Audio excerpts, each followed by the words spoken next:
BRS party అధికారంలోకి రాగానే future సిటీని రద్దు చేస్తాం అని తన్నీరు హరీష్ రావు గారు అమెరికా వేదికగా ఒక పెద్ద డైలాగ్ వేసిండు. ఇక్కడ చాలా విమర్శలు వస్తున్నాయి. హరీష్ రావుకు మంచి గట్టి కౌంటర్ కూడా పడుతున్నాయి. ఫ్యూచర్ సిటీని రద్దు చేస్తా అంటున్నావు హరీష్ రావు, అసలు నీ ఫ్యూచర్ ఏందో నీకు తెలుస్తుందా? బీఆర్ఎస్ పార్టీలో నీ ఫ్యూచర్ ఏందో నీకు తెలియదు. అసలు బీఆర్ఎస్ పార్టీ ఫ్యూచర్ తెలంగాణలో ఉందా లేదా తెలియదు. నువ్వు ఫ్యూచర్ సిటీని రద్దు చేస్తా అంటావు. ఈయన బాధ ఏందట, ఫార్మాసిటీ భూములను మళ్లించేలా రేవంత్ ప్రభుత్వం ప్రయత్నం చేస్తుందట.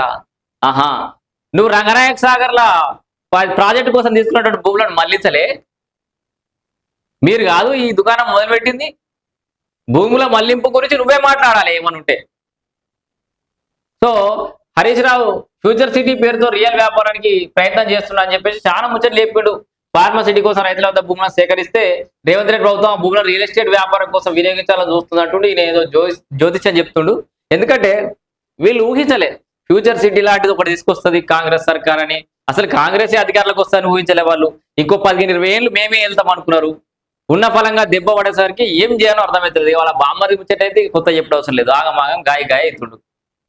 ఈయనే హరీష్ రావు మళ్ళీ అధికారులకు వస్తున్నాడ, దీన్ని ఫ్యూచర్ సిటీ రద్దు చేస్తున్నాడ, కలగంటుండు, పగటి కలగంటుండు. ఎందుకంటే ఇండియాలో టైం వేరు, అమెరికా టైం వేరు కదా, ఆయన వేరే ప్రపంచంలో ఉన్నాడు. ఈ ఒక్క ముచ్చట సింపుల్ ముచ్చట హరీష్ రావు గురించి లేదా మిగతా ఇతర నాయకుల గురించి. చివరిగా నీ కొడుకు ఏడా చదువుతుండు? అమెరికా కొలంబియా యూనివర్సిటీలో నీ కొడుకు చదువుతాడు. మరి నీ సిద్దిపేటలో నీకు ఉడియం చేసే పాపం ఆ కార్యకర్తల పిల్లలు ఏడ చదువుతున్నారు మరి? సో తెలంగాణలో ఉన్న అందరి పిల్లలు ఎక్కడ చదువుతున్నారు మరి? పేదోని పిల్లలు నీకంటే ఎక్కువ కష్టపడతారు కదా కార్యకర్తలు. మరి నువ్వు 18 గంటలు 24 గంటలు కాదు, 28 గంటలు 34 గంటలు నీకు ఇష్టమైన లెక్క చెప్తారు కదా. అన్ని గంటల కంటే ఎక్కువ నీ ఎంబడి తిరిగే కార్యకర్తలు ఉన్నారు కదా, వాళ్ళ పిల్లలు ఏడ చదువుతున్నారు మరి? అంతగానో సంపాదన ఎక్కడిది? నువ్వు తెలంగాణ రాష్ట్రాన్ని మొత్తం అసలు రోల్ మోడల్ లాగా తీర్చిదిద్దినాం దేశానికి. తెలంగాణలో ఎడ్యుకేషన్ నెంబర్ 1 చేసినాం. ఇక అసలు మార్వలెస్ అని చెప్పినావు కదా.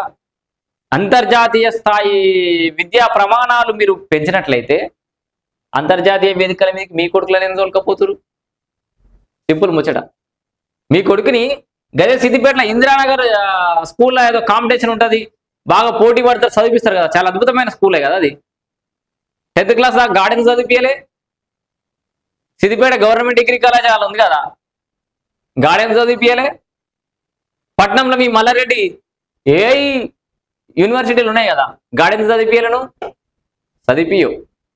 మన తెలంగాణ విద్యా వ్యవస్థ మీద, మీరు నిర్మించినటువంటి వ్యవస్థల మీద మీకు నమ్మకం లేదు, సర్వనాశనం చేస్తారు కాబట్టి ఇక్కడ పైసలన్నీ తీసుకుపోయి ఎక్కడో విదేశాలలో పెట్టుబడులు పెట్టడం.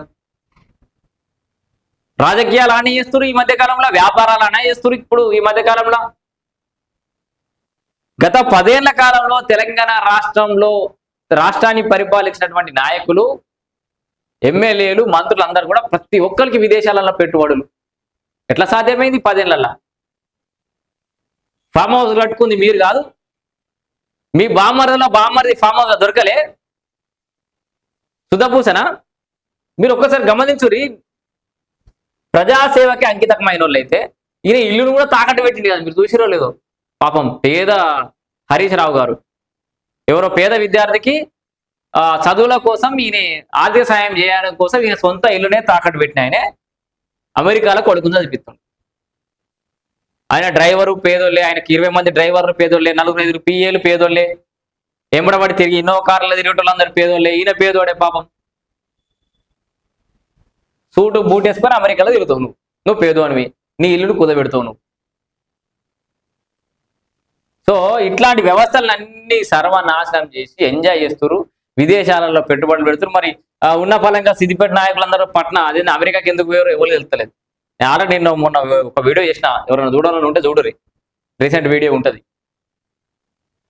ఇప్పుడు హరీష్ రావు గారు హైదరాబాద్ పోతున్నావు, లేకపోతే పక్కకు ఇంకేదైనా రాష్ట్రం పోతున్నావు, మహారాష్ట్రకు పోతున్నావు, మన ఆంధ్రప్రదేశ్కో విజయవాడకో పోతున్నావు, గట్టెంకలు ఎడన పోతే కూడా పోనోళ్ళు అమెరికా దాకా ఎంబడబడి ఎట్లా వేరు? ఒకటేసారి అందరి కొడుకుల పట్టలు అందుకురా సిద్దిపేట నాయకులంతా. ఏం జరుగుతుంది అసలు? సిద్దిపేట నాయకులంతా అమెరికాకు పోయి ఏం చేస్తారు? ఇది మన క్వశ్చన్ మార్క్. సో ఇక్కడ రైతులేమో కళ్ళలల్లా మీరు చెప్పినట్టుగా ఆడికెళ్ళి ముసల్కన్ నీరు కారుస్తావు. నీ సిద్దిపేటలా నువ్వు తోపు తురుము కదా, జల్దీ కనిపిస్తావు కదా, ఫోన్లు కాళ్ళ మీద అందరితోటి, మంత్రులకు ఫోన్లు చేస్తావు కదా. ప్రాజెక్టులలో నీళ్ళు ఇడిపిస్తావు కదా, గట్లే ఒడ్లు కొనిపి జల్దీ జల్దీ. కేంద్ర ప్రభుత్వం ఎంత కొంటుంది, రాష్ట్ర ప్రభుత్వం ఎంత కొంటుంది, నీ సిద్దిపేటలో ధాన్యం ఎంత ఉంది, ఏం చేస్తున్నావు? కళ్ళల కాడికి వస్తలేదా? అన్నదాతలు ఇడిచిపెట్టి రైతన్నల్ని ఇడిచిపెట్టి నువ్వు కొలంబియాకి ఎక్కేసినావు, మంచిగా అదే అమెరికాకి ఎక్కేసినావు, కొలంబియా యూనివర్సిటీకి పోయినావు. ఇది హరీష్ రావు గారి ముచ్చట. ఏంటంటే చూసుకోరు, మీ ఫ్యూచర్కి ఏం దిక్కులేదు, ఫ్యూచర్ సిటీ గురించి ఏం మాట్లాడతారు, మంది ఫ్యూచర్ ఆగం చేసుడు ఎందుకు?